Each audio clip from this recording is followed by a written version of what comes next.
And now, from beyond our dimension, this is the JeffMara podcast.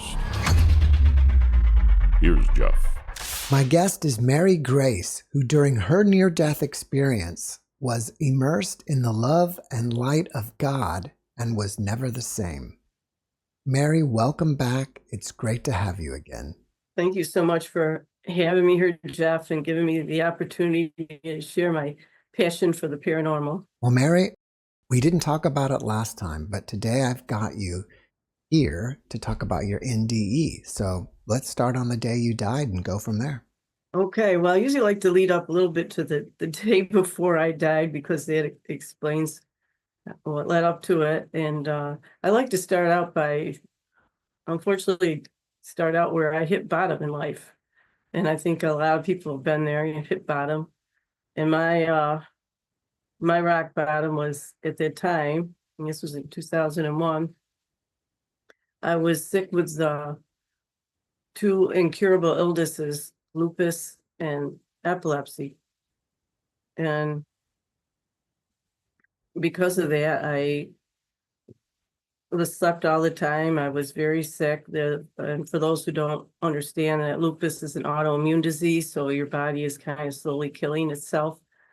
And the effects of the lupus, I had 5 surgeries. I had a hole in my heart.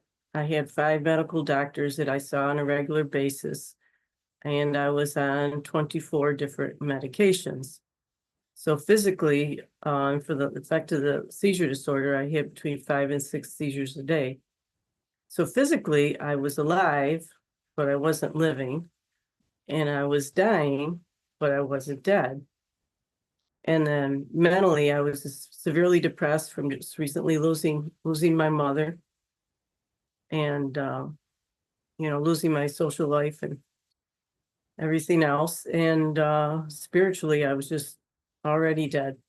So one day, I just had enough. Couldn't take it anymore. I had to do something, and the only thing I could think of was to drive to the cemetery to be near my mom. And on November 1st night, it's actually All Saints Day, I got on my knees in my mother's chilly grave and I prayed to God to take me home. I just couldn't take it anymore. And I got very angry with God. I was like, God, don't you have any compassion? Have you no mercy? Get off the pot, make up your mind, either heal me or take me home. I just can't take this any longer. And then I moved into making a deal with God. Probably a lot of people have done that before. You make a deal with God. And I said, God, give me a sign that you haven't abandoned me. And I didn't know what to do at first. I said, I know I'll quit drinking. And I forgot to mention, on top of everything else, my illness, I was addicted to drugs and alcohol. So to deal with it all, I just did more drugs and more alcohol. So I made a deal with God that I would quit drinking. And then I just got very upset. And what seemed like hours of talking to myself, I wasn't getting any answers. I just decided to go home and admit defeat.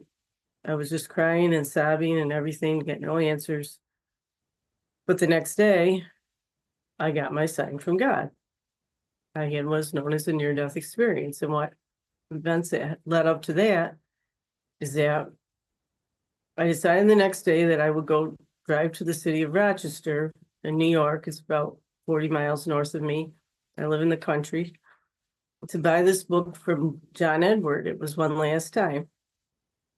And while I was there, I decided I would go get some more drugs and alcohol. So I drove to Rochester. I purchased a bag of cocaine and I put it in the console of my car. I drove to a nearby liquor store and I put it underneath the front seat of my car. And then I hopped on what's called 390 Expressway, goes around Rochester, to drive to Henrietta to go to Borders bookstore. Remember Borders books, to get the book from John Edward. And it was while I was driving on 390 that I got my sign from God. Now, y'all may know what it's like when you hear a song at church or on the radio, and the words to that song just seem to speak directly to you and is the message you need at that precise moment in your life. Well, a song came on the radio, and it was one I was very familiar with, but I hadn't heard in probably 20 years. It was by the rock group The Styx. And the words that came pouring out of that radio that spoke to my broken soul were these: days you hardly make it through. You swear that there's a curse on you when nothing seems to fit. When things don't go your way and you know you've had enough, you've had the right to say, why me? Why me? The very words that I was speaking in the cemetery the night before to God, why me? Just everything seemed to click. And I just knew that was my sign from God. And I started crying and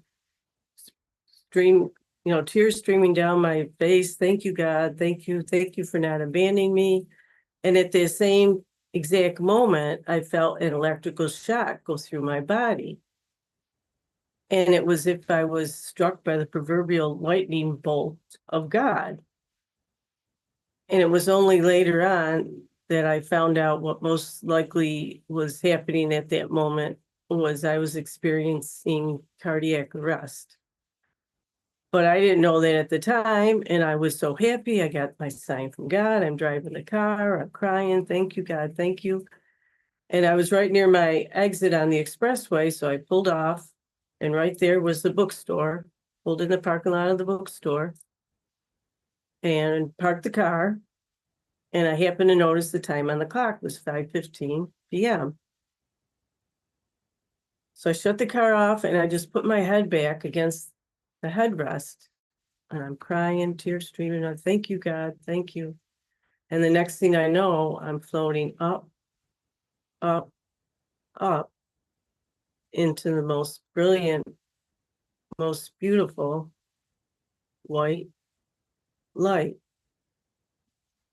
And when I reached that site, I was immersed in this tremendous force of love that permeated every cell of my body. And this light surrounded me and became me as we merged into one. And in this light, I found a peace and tranquility. And I just kind of totally surrendered and relaxed and knew that I was there to rest and heal. And there was no more pain. I was free of all earthly cares, and earth was just a distant dream to me. And when I was in this light, I recognized where I was, and I recognized this being that I was with. I was with my Creator, my Father in heaven, and I was home. And this light made me feel like I was the most important person in the universe. I was not there to be judged. I was just there to be loved unconditionally.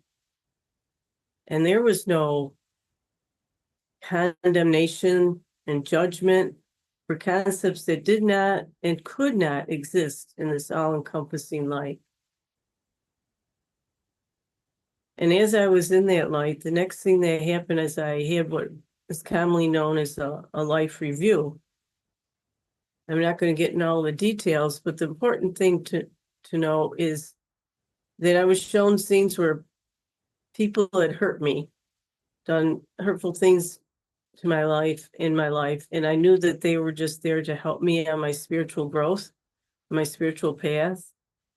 And all the suffering and sanity of my life totally made sense. and everything was in perfect order. And then after the life review, I was back in the light, and without any spoken words, God said to me,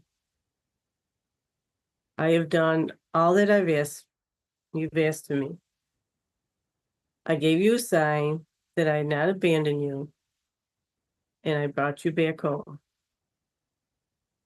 You cannot stay, however. Your work is not yet finished.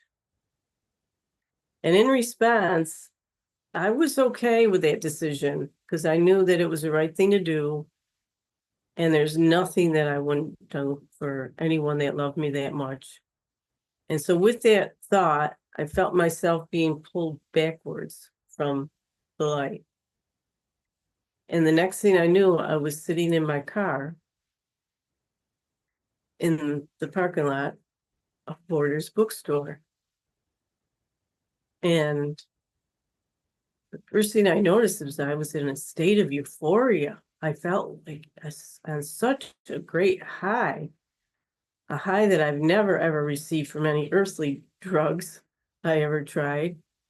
And then I noticed the time on the clock, and it was 6 p.m. And I said out loud, what the hell just happened? Ironically, heaven had just happened to me. And I just sat there, just trying to process everything that had gone on. And then reality started sinking in, and I remembered a promise I made the night before to God that I would quit drinking. So I reached in the console of my car and I pulled out the bag of cocaine, and I reached underneath the front seat and I pulled out the bottle of whiskey, and I look at these things and I'm like, this is not gonna be easy. But at the same time, all of a sudden, these things didn't mean anything to me. They were like penny candy, because the high I was on at that moment, like I said, was a million times better, and they just didn't mean anything to me anymore. So I, sat there quite a while. I checked myself over. I said, I guess I'm okay. I might as well go in the bookstore to get the book I'm here for.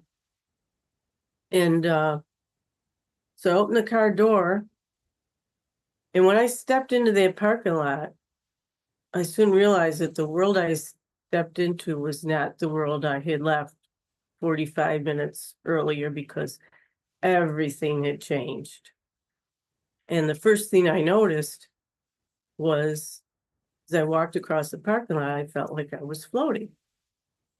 And I go in the store and I'm looking at all the other customers in the store, and I felt this tremendous amount of love for everybody. And I just wanted to run up to everyone and hug them and tell them, don't you know how much God loves you, and I love you, and everything's going to be all right. Now, fortunately, I restrained myself from doing that. So I got my book and I got out of there. But it was only with time that I realized how much my life had changed the day I saw the light. And what I do like to talk about, what I like to talk about next, like to focus on, is the after effects of a near-death experience. Because to me, that's the most important part. But do you have any questions first, Jeff? Or Sure. What did God look like? just light? It was just light.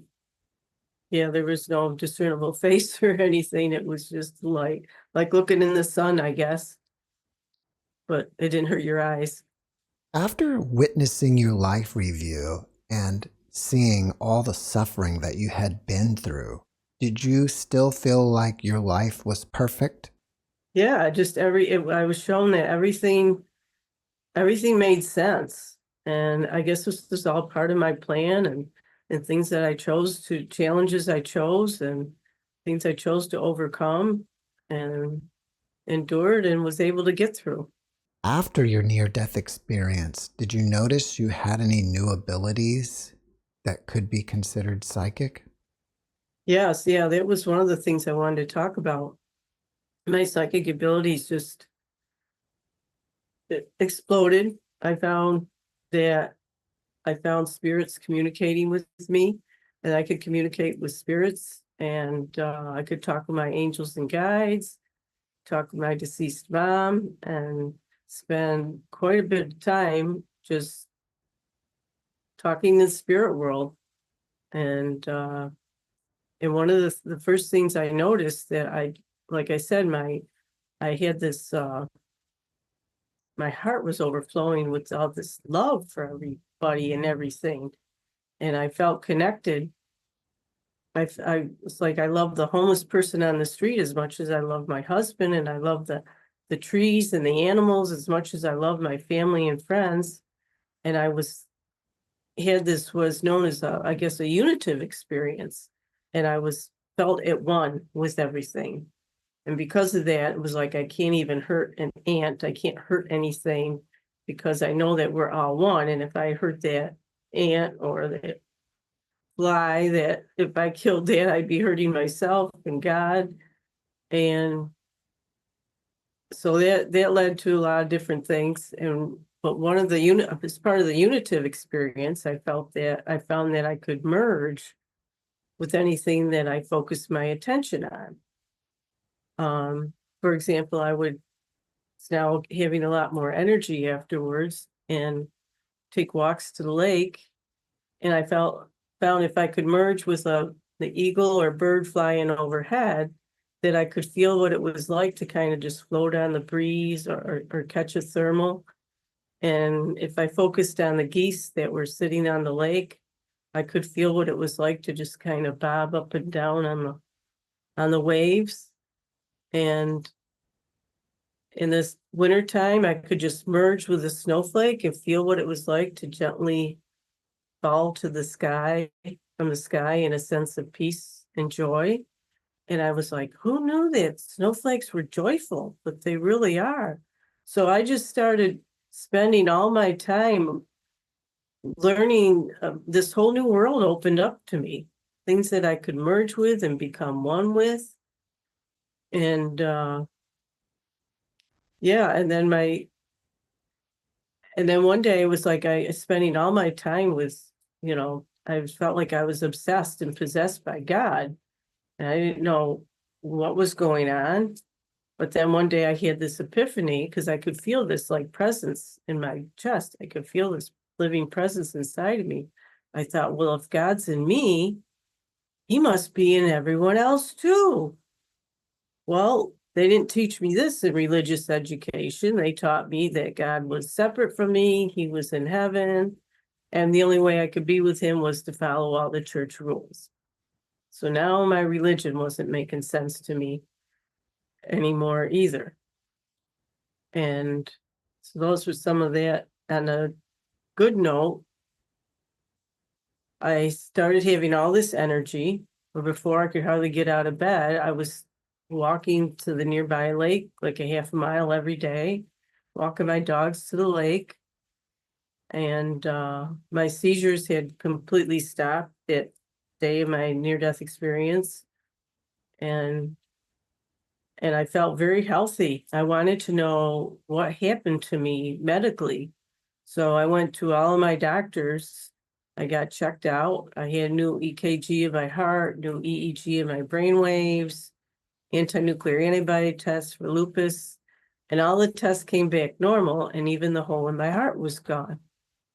So I had been completely healed of 2 incurable illnesses, and I had also kept my bargain with God, and I quit, it's no longer addicted to drugs and alcohol, no longer even appealed to me. How did the doctors react to your tests? Well, I mean, the one doctor said, well, I can't explain it, but whatever you're doing, keep doing. It's like, so at one point it was weird because they were doing this like ultrasound in my heart. And like I said, I could feel this presence. My heart was like, I thought it would explode, like beating so hard from this love that I was now carrying. And they were doing this ultrasound or whatever it was in my heart. And the one technician, he's like, well, this is really cool. And he starts calling everybody else over, and they're all looking at me. I don't know what they were seeing, but the one technician said he was recording it because he makes music. He was a musician, and he makes music with people's heart sounds. I don't know. So there was something different there that he was calling everyone over. They're all oohing and ahhing, looking at my heart. So yeah, but on the downside, integration into I was living in two worlds, and integration was very difficult. I like to say if I hit 3 feet, I would have hit two on the other side, one in this world. And my life kind of became a roller coaster. As long as I was in the woods and walking or meditating in prayer, I was in a state of bliss. I was fine. But once I had to play the role of the wife or sister or mother to my pets, and I wasn't so happy, and I no longer cared about doing things like laundry, dishes, paying the bills. This stuff wasn't so important to me anymore, much to the chagrin of my husband. So after a while, and then the other thing that was strange was eating. Another downside, eating became kind of torture for me because it's hard to eat something that you feel at one with. So like the first time, like I tried to eat a hamburger and I look at it and all I could see were the big brown eyes of a cow. So I just eliminated eating meat because I thought, well, that just, eliminates a whole food group. I don't have to feel guilty about eating because I was keenly aware that something had to die in order for me to live. But even to have a sandwich, I look at a piece of bread and see that there's a stalk of wheat that gave its life for me. And I felt bad because it's like I would have gladly traded places with that stalk of wheat. So I could be back on the other side with heaven and heaven with God. So I became jealous of my food. I mean, it's just all weird things like that. And so I knew I needed help. I was becoming a basket case. I knew I needed help. And I was in the mental health field, mental health professional, counselor. And I thought, well, if I go to a colleague, they'll probably, suggest some hospitalization and psychiatric hospital and some medication. They're like, who do I go to? So I went to the one person I thought would understand. I decided I would go to my priest. So, and this was a very big deal to me. I was raised Catholic, one church my whole life, small town. And I never met with a priest before. He was just someone you saw at church and shook hands with it the way in, the way out. So I got the courage to make an appointment with him and told him my story.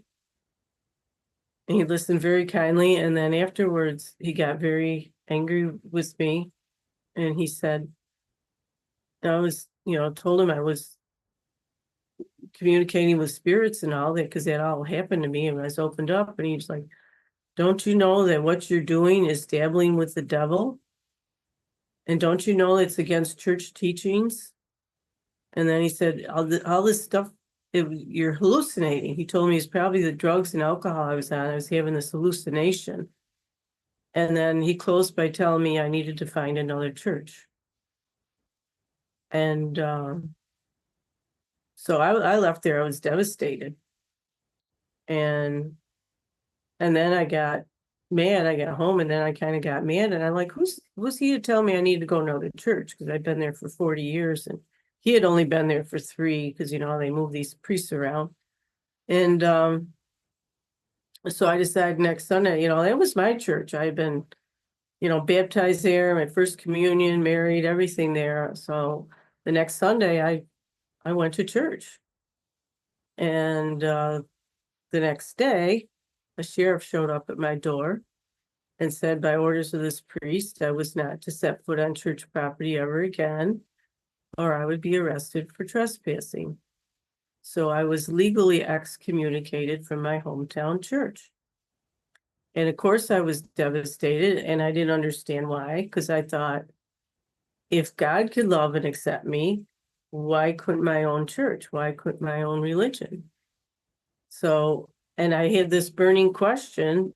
There seemed to be a huge contradiction in church teachings. If we could talk to God and the saints in heaven, why can't I talk to mom or grandma or Uncle Joe? What's up with that? And we have this church teaching on the communion of saints. So I found out through this teaching, the communion of saints, yes, we can talk with God and grandma. It just depends on what you call it. You can't call it spiritualism. So I spent the next 10 years researching and writing a book on spirit communication for Catholics called Talking to God and Grandma, and how we can learn to communicate with our family and friends in heaven, and should stay connected, because that helps the grieving process. And many people get signs and from loved ones and feel connected. So that was that. And then I started my own ministry, Gifts of Grace Ministry, to help other people who've had paranormal, supernatural, mystical, near-death experiences. You have a new book that you're promoting that's called Breakfast with Bluebirds, and it's basically a paranormal version of Chicken Soup for the Soul. Yeah. In that book, you talk about UFOs, or you had some experience. Can you tell us about it? Yeah, the book is just it's a collection of short stories, personal stories, inspirational stories I wrote over the years, to people in my newsletter stories, people on my email list. And yes, so one of them is a UFO story. And the story goes, where I live it's a 6,000 acre state forest. And there's kind of a lake in my backyard within 15-minute walk. There's no houses on this lake. It's just total woods. And there's some roads that run through the forest. And there's a road that runs kind of up above the lake, and it's called Marrowback Road. And it's just trees. You can't even see the houses are set way back in the woods.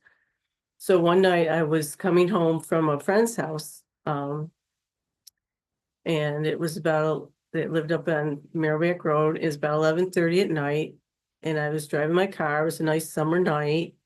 He had the windows down, and like I said, it's very secluded. There was 11:30 at night. You can't see any houses. It's like it used to be a dirt road. Now it's like a little bit better than paved, and a very narrow road, trees on either side.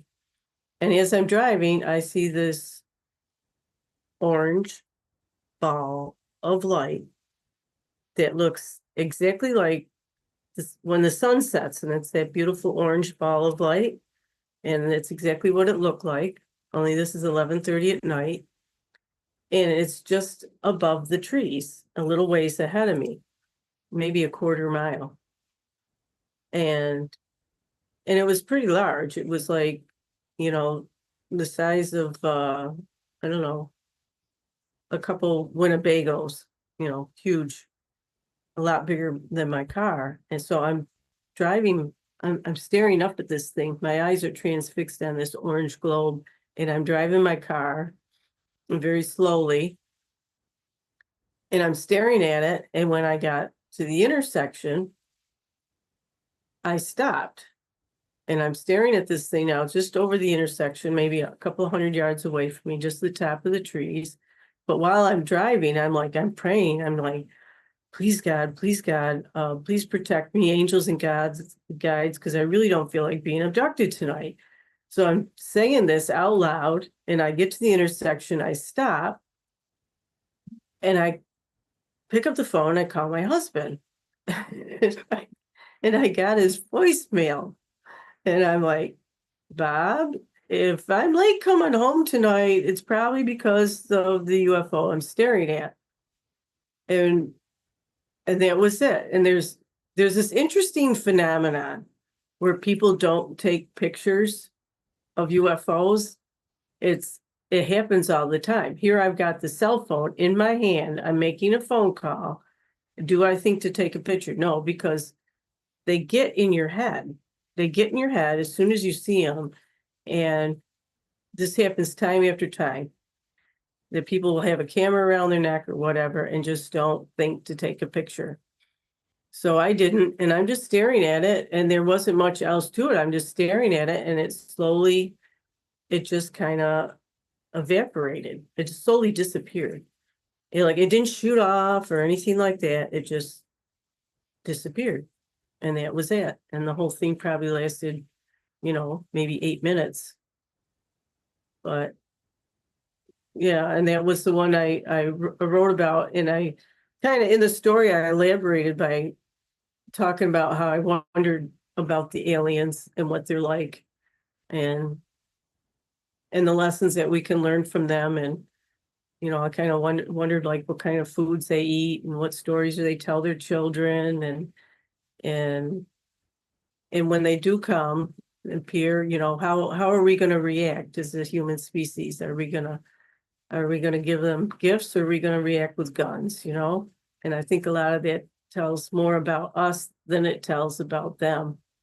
And then I just wondered, well, maybe they just came to this beautiful wine country I live in because they're just after a good bottle of wine. Who knows? Do you still have a copy of that message of you talking to your husband? I doubt he saved it. Yeah. Because that would be amazing. And then there's another part to the story, because I always wondered, I had a friend, I have, a lot of, I run a UFO group, Finger Lakes UFO group. So I have a lot of people in the field. And one friend of mine says, when you see these events, a lot of the times you think it's the beginning of an event, but it's actually the end. It's like they actually just returned you and you think it's the beginning. So I went back, it was just this last year, because this happened about 5 years ago. This past summer, I was back at my friend's house on Merrill Road. And I said to her, you remember that time? Because I told her the story the next day, and she said something about, she goes, yeah, I saw that orange light too. So I asked her again about it. And she goes, yeah, I remember as soon as you left, she went out into the yard to let the dogs out, and she saw the orange ball of light.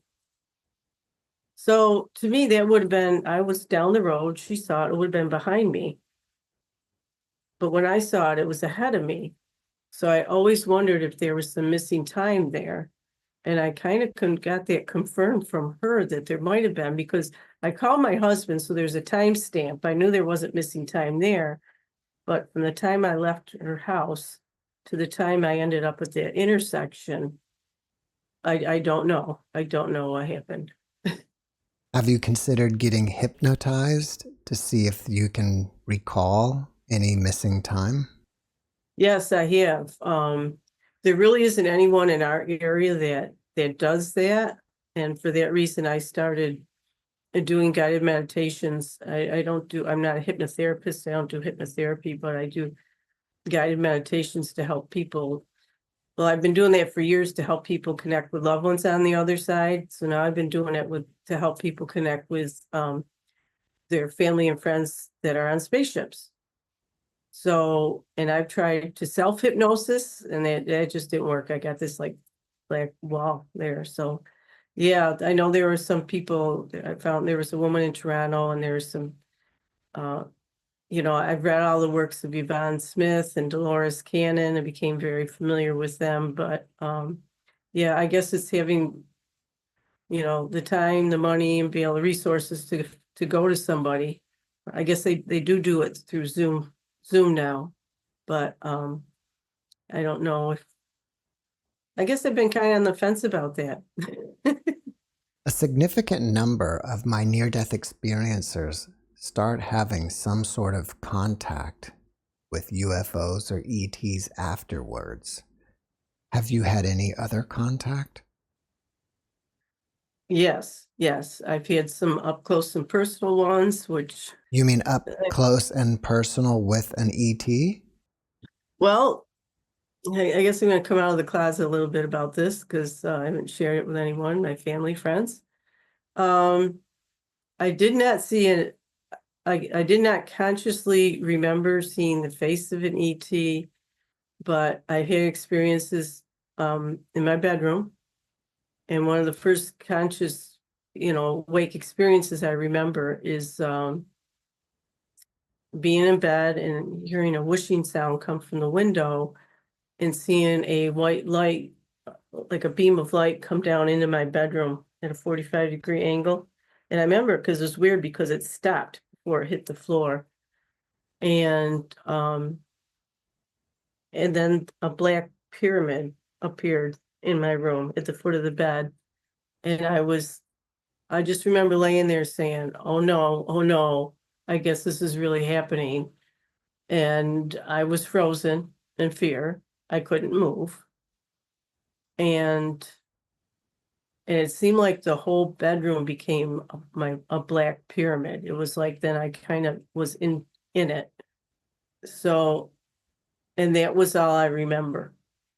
And then I woke up the next day and I knew something huge had happened because in hindsight, I kind of had PTSD symptoms because I couldn't focus on anything. I knew something had, I was like pacing around the house, just trying to get a cup of coffee. I was just like everywhere. My mind wouldn't shut off. I knew something happened, but I didn't know what.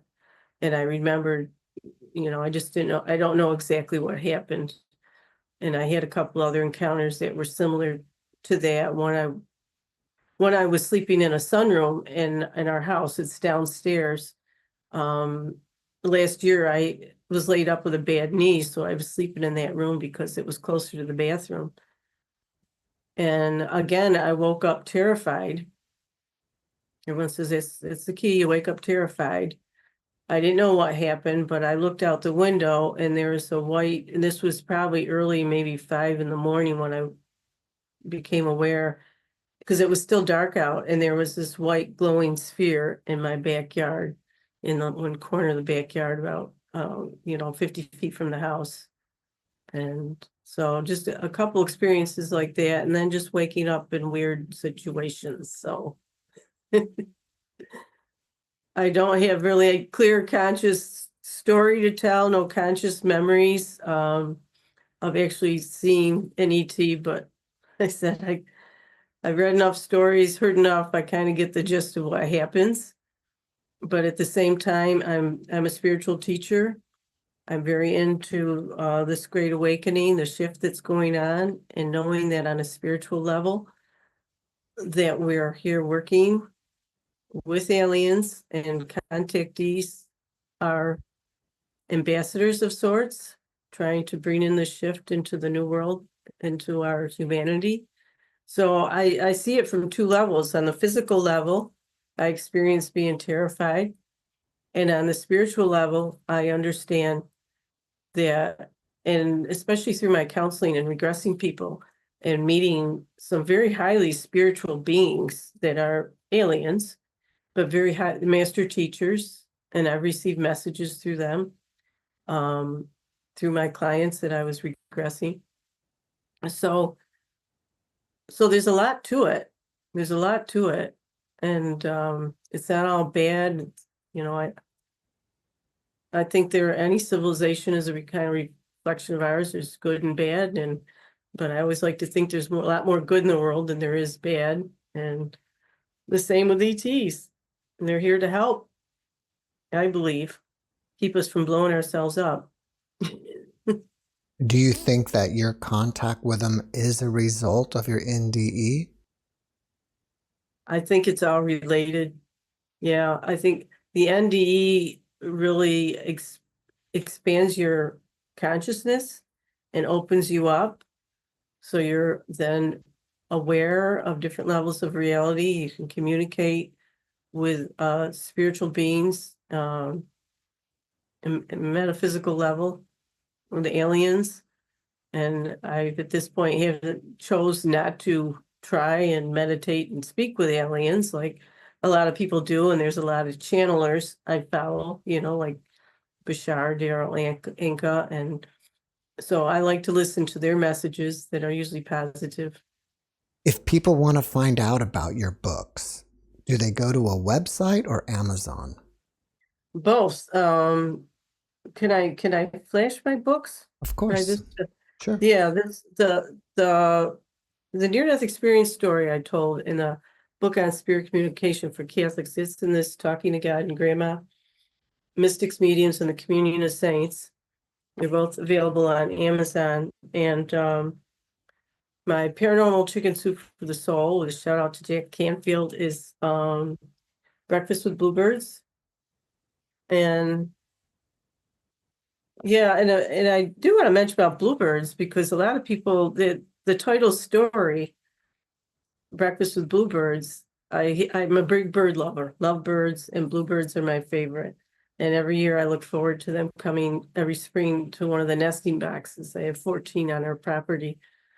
And when they start to set up camp, I build a little perch near their box, and I put a little basket with mealworms. I put mealworms in there because bluebirds, unlike a lot of people think they're blue jays, the big blue jays that come to your feeder, they're not, they're the smaller birds. And so I take my breakfast out there and I whistle. I have like a call. I put mealworms in the basket, and I learn to associate my whistle with the mealworms. And so every morning I would go out and I have my coffee and my cereal and whistle and feed the birds. And it's my time of meditation and reflection. And some of the lessons I learned, how simple life can be. The bluebirds don't worry about how to build their home or how to feed their growing family. They just do what needs to be done, and that's it. And so that's also my time in meditation and prayer with God. And so that's my Breakfast with Bluebirds story. And I do want to mention, I do have some of the stories, lessons are from fireflies, bears, but aliens, but even football. And there's 2 stories dedicated to the Buffalo Bills.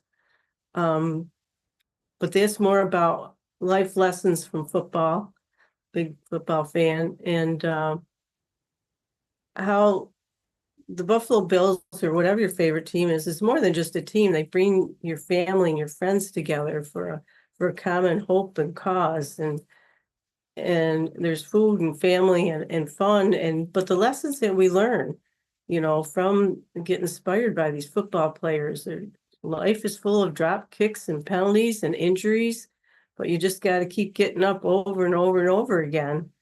And it brings people together for a common cause, and knowing that we're something much bigger, and life is a team sport. We're not here to do it on our own, and there's help from all sides and even on the other side.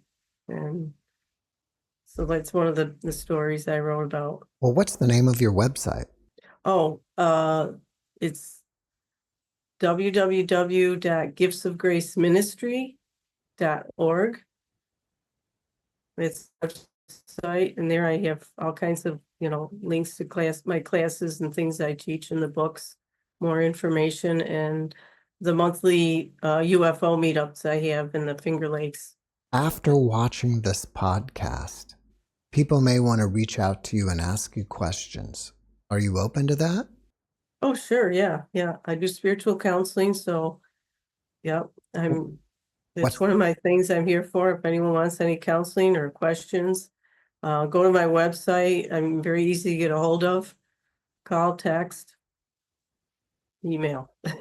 Is there anything else that you're working on that you want people to know about? Yeah, I've been working on this book with, I think it's okay to announce it, but PMH Atwater's coming out with a new book on aliens and the near-death experience. So, yeah, I emailed her last night, and hopefully I said, I hope it's okay I promote that, because it's an exciting book. And I was doing research on the commonalities between near-death experience and UFO contactees 2 years ago, when she announced that she was doing research on that also and writing a book. So I kind of contacted her and asked her if I could help, and it just helped recruit people. She was looking for people who had both near-death experiences and UFO contact. We talked about it a little bit the last time she was on. Oh, good, good.